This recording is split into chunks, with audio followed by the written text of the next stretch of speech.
plentiful, but the laborers are few. So the laborers who are spread out, especially here in the Middle East, the missionaries who are right now in the field will be our field teachers. Okay, we will meet them through Zoom meeting and during the duration of the school, probably twice or thrice they will come here in person and we will see them and we will be learning from them. We will know the condition of the nation and God will teach us how to truly disciple and evangelize in the nation. So this will be our teachers. What are we going to learn? This is our program. We will learn about God's vision, the heart of God.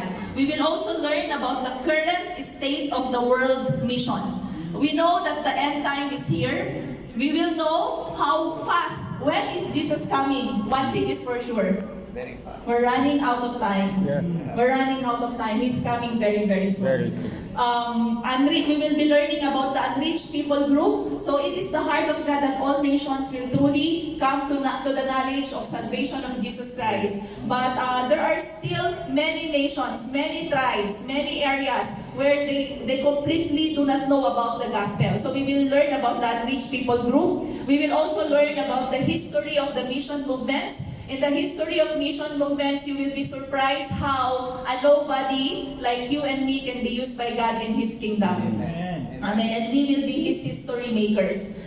We will also learn about Islam, understanding Islam. Why? It is not an accident that you are here in Oman. Do you believe that? Yes. You are here not only for your job, not only to provide for your family, not only to get a career, but God has truly placed you here because He wants to use you for His kingdom. Amen. You are strategically positioned here in the yes. Gulf. Because why? This is the greatest area where people are actually lost. They do not believe in Jesus Christ. So we have to understand, we have to love our Islam, Muslim brothers and sisters. Yeah. We have to evangelize to them. How can we evangelize? We have to know we have to understand what they are believing in so that we can truly share the love of Jesus Christ to them. We will also learn about spiritual warfare and intercessory prayer. The true meaning of spiritual warfare is not about you and me, but it's about the kingdom of God. We will learn about God's heart for the Arab window. Do you believe that God loves the Arabs so much? God loves the Arab people so much, and He wants them to be saved. And we believe that God can use you and me for the salvation of these people. Strategic short-term mission, we will learn about how God can truly use us in the mission field and how. And we will also learn about Great Commission and calling. So actually, the program already started this week. It's an 8-week program, as I have said. You can choose between 2 days. It's only once a week.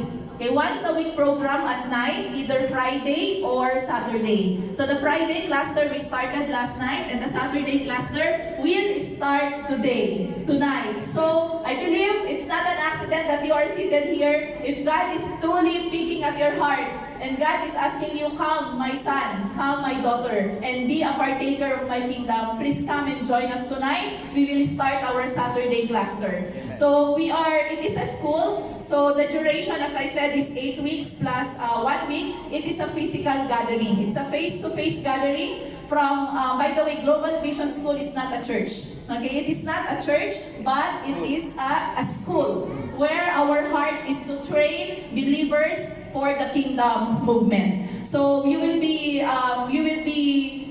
meeting a lot of brethren, brothers and sisters from different churches, and we will all learn together face to face. So it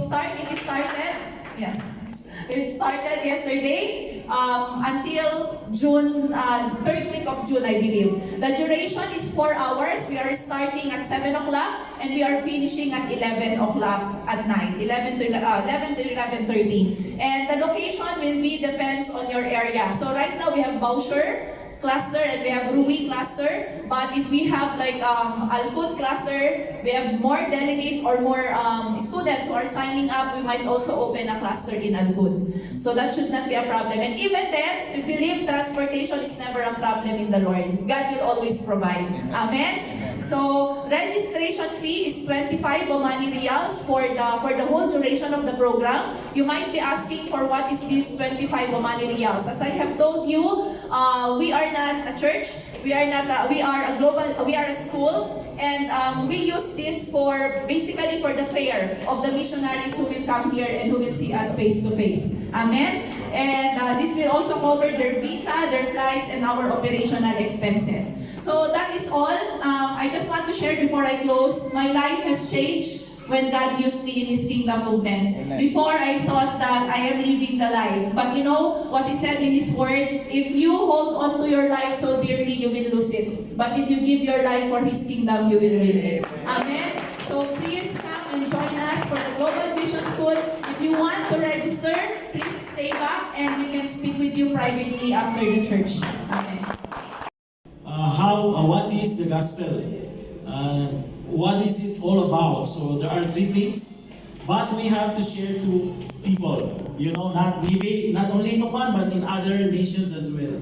That Jesus died, Jesus buried, and Jesus is risen. This is the most important thing that we are sharing with you, and you can be part of us. We will be together to bring the gospel to the nation. Amen. Amen. Let's give the Lord a clap offering. Thank you so much.